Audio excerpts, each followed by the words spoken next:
Diễm xin chào cô chú, anh chị, các bạn và các em. Hôm nay Diễm chia sẻ một món bánh rất là ngon, đó là bánh xá xíu nướng.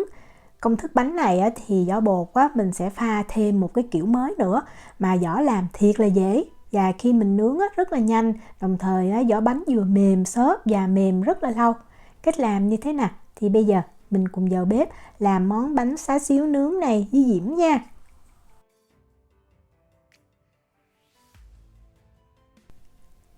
Đầu tiên mình đi làm nhân bánh trước nha. Thì để cho cái nhân bánh nó thơm thì mình cần những cái nguyên liệu này. Lấy một cái nồi hoặc là một cái chảo, mình cho những cái nguyên liệu này vào.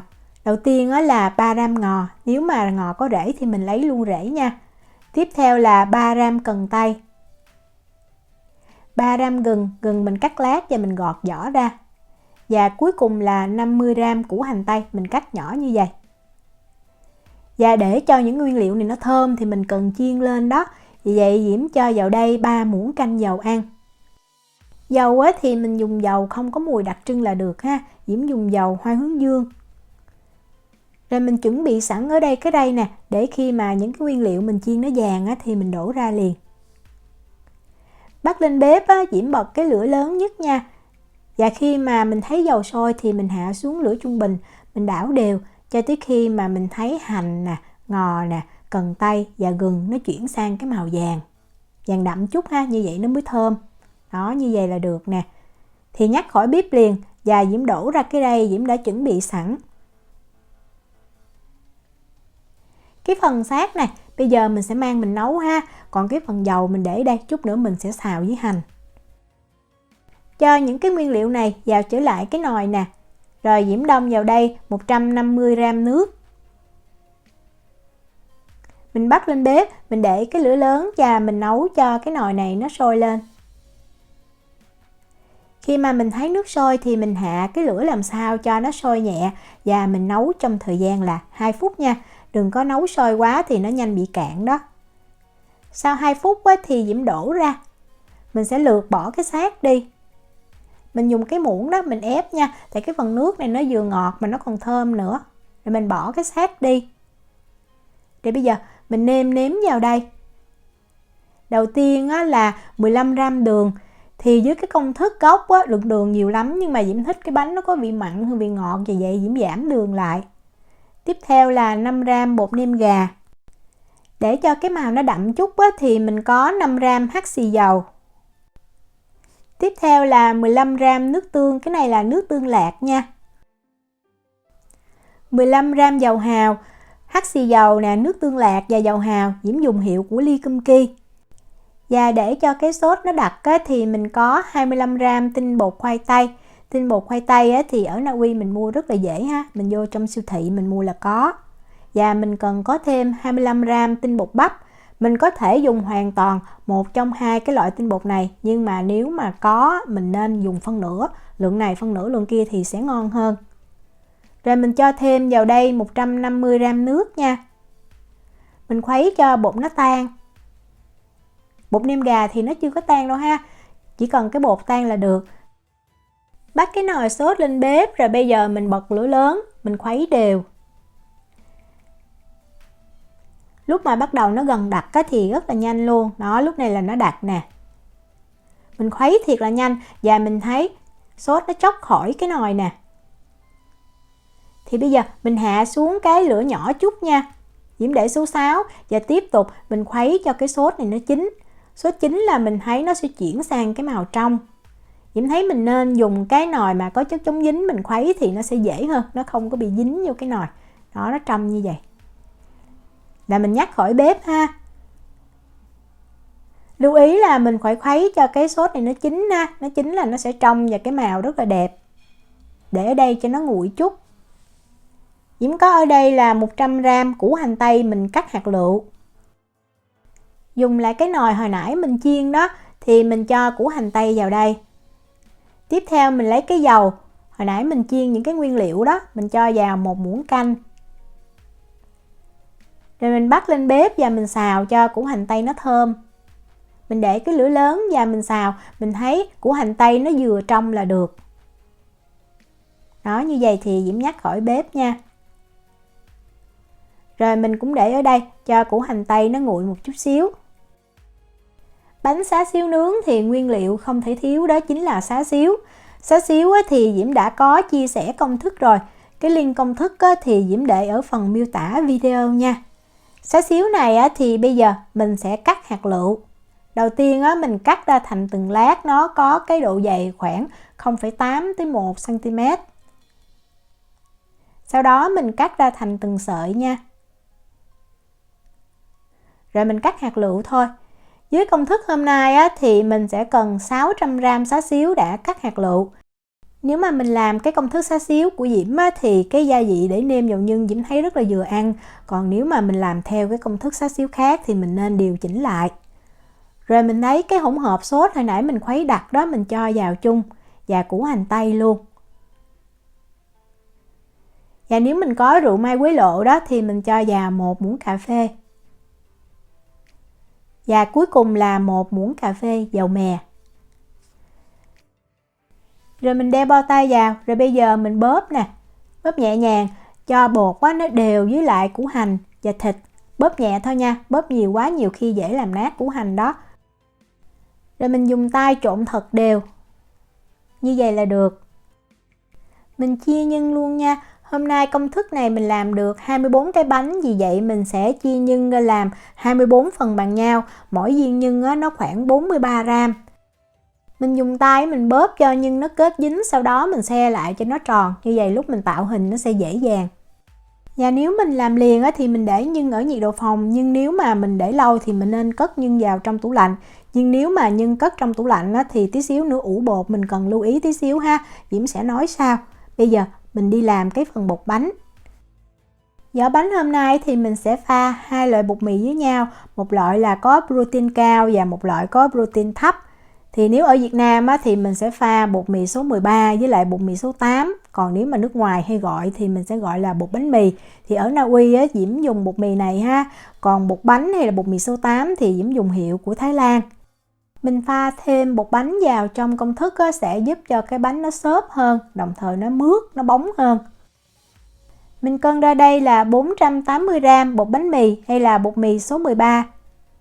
Tiếp theo là 120g bột bánh hay là bột mì số 8. Mình có thêm ở đây là 3g muối, mình dùng muối nhuyễn cho dễ tan nha. Và tiếp theo là 100g đường cát. Và để cho cái vỏ bánh nó thơm hơn thì mình cần thêm bột sữa. Bột sữa thì Diễm dùng hiệu này. Công thức này thì mình cần 20g, còn nếu mà không có bột sữa thì mình bỏ qua cũng được. Và trong công thức gốc thì không có dùng bột kem trứng, nhưng mà ở đây Diễm có 10g bột kem trứng. Và bột kem trứng ở Việt Nam hay còn gọi là bột sư tử thì hôm nay Diễm có mua được cái hũ bột sư tử này luôn. Diễm mua hũ bột này ở tiệm Hoàng Asia nha.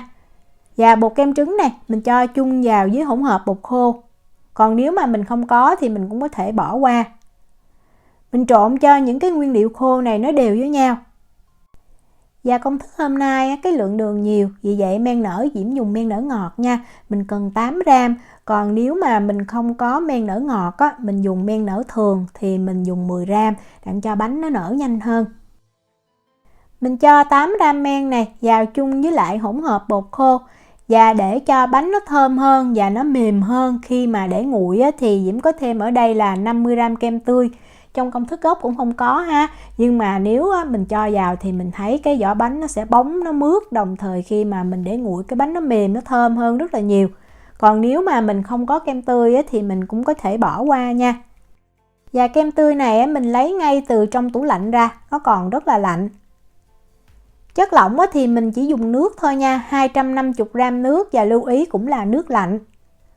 Bơ thì mình cần 60g và cái này là Diễm dùng bơ có muối và bơ cũng là bơ lạnh luôn nha, còn cứng mình lấy ngay từ trong tủ lạnh ra.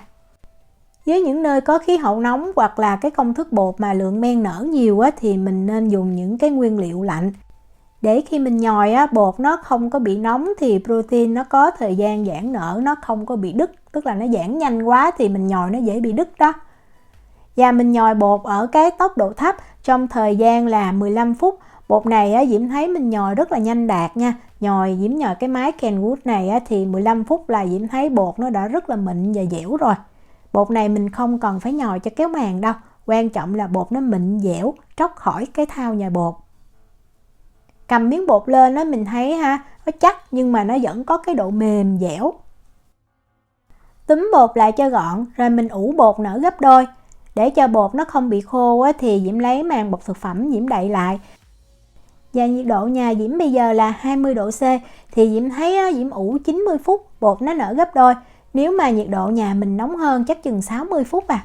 Lưu ý là mình chỉ ủ cho bột nó nở gấp đôi thôi, không có nở quá to ha. Như vậy á, thì khi mà mình nướng xong cái bánh nó sẽ đẹp hơn, nó giữ cái phơm. Mình lấy bột ra rồi bây giờ mình đấm xẹp hết những cái bọt khí ở trong bột ra ha. Đó, mình đấm mình dàn cho cái bột nó mỏng ra như vậy. Rồi mình chia bột ra làm 24 phần bằng nhau thì mỗi viên bột á, nó khoảng 45 gram. Mình nên cắt từng phần bột như vậy. Cái phần bột mà chưa có chia thì mình dùng màng bọc thực phẩm á, mình đậy lại tránh cho bột nó bị khô. Tại vì nếu mà bột nó bị khô á, thì lúc mà mình cho nhân vào mình túm lại á, cái bột nó dễ bị bung ra. Như vậy cái bánh nó không có được đẹp. Đó, Diễm chia bột, Diễm túm và Diễm tạo thành cái hình tròn như vậy. Để tí xíu nữa mình cán á, mình cho nhân vào được dễ dàng. Mình chia bột á, thì mình lấy màng bọc thực phẩm mình đậy kín lại. Rồi mình để cho bột nó nghỉ từ 10 cho tới 15 phút ha. Để bột nó mềm hơn, mình cán nó không có bị co giãn. Nếu mà mình làm chậm thì sau khi mình chia hết 24 viên bột thì mình có thể bắt đầu tạo hình dưới viên bột đầu tiên rồi. Còn nếu mình làm nhanh thì mình nên để cho bột nghỉ 10-15 phút. Mình lấy cái viên bột mà mình tạo hình đầu tiên mình ra mình cán trước nha. Phần mí bột á, mình sẽ để cho nằm bên dưới. Dùng tay á, mình ấn cho bột nó dẹp chút. Rồi mình cán bột cho miếng bột nó to hơn, cái đường kính nó khoảng 8 cho tới 10 cm. Sau đó mình sẽ lật cái miếng bột lên để cho cái bề mặt láng này của bột nó nằm ở bên ngoài. Cái mí bột thì mình để nằm bên trong tại vì nó không có được mướt ha. Rồi bây giờ mình sẽ cán cho miếng bột nó mỏng hơn, nhưng mà lưu ý là mình chỉ cán cái rìa của bột thôi. Như vậy để lúc mà mình túm cái bột lại á, cái bột nó sẽ không có bị chỗ quá dày hay là chỗ quá mỏng. Mình cán làm sao cho cái miếng bột này nó có cái đường kính là 12,5 cm thì Diễm thấy rất là vừa. Mình cho nhân vào ngay giữa. Rồi mình cứ túm bột lại thôi. Cái này cũng không cần phải gói đẹp như bánh bao ha. Tại vì cái mí bột này mình sẽ để cho nó nằm ở bên dưới. Mình do nhân sẵn nè, mình cán bột đúng thì lúc mà mình gói lại rất là dễ. Đó, như vậy. Rồi mình díp cái mí bột lại ha. Thì hồi nãy Diễm có nói đó, mình giữ cho cái bột nó không có bị khô. Thì lúc mà mình díp cái mí bột này lại tự động nó dính, nó không có bung ra.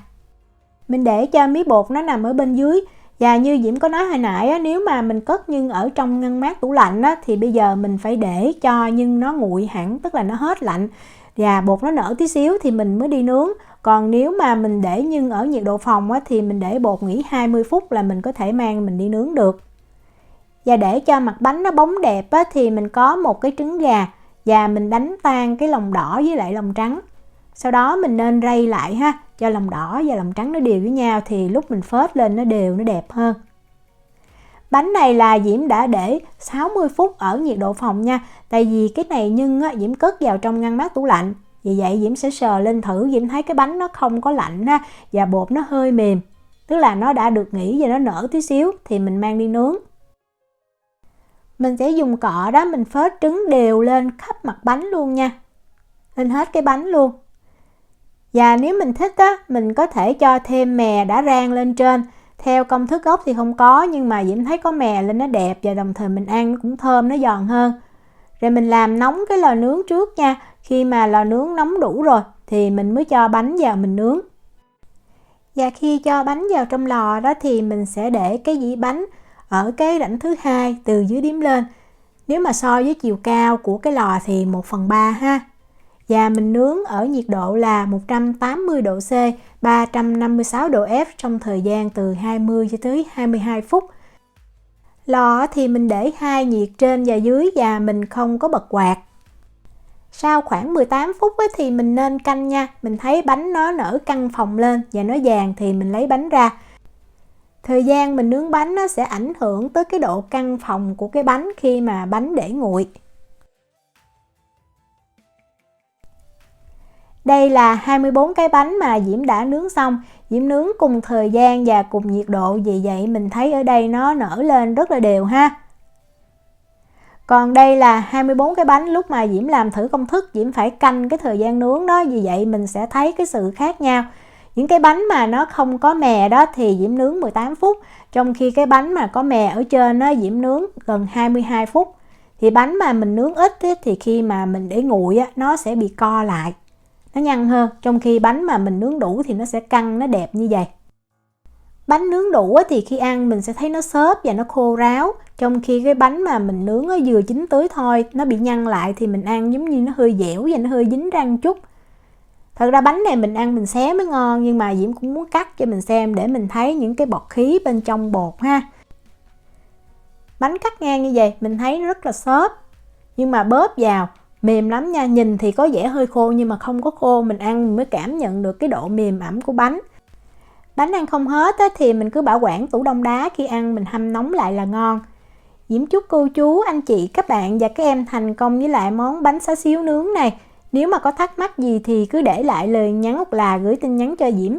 Diễm cảm ơn sự quan tâm theo dõi video rất là nhiều. Hẹn gặp lại trong những video tiếp theo. Chào tạm biệt.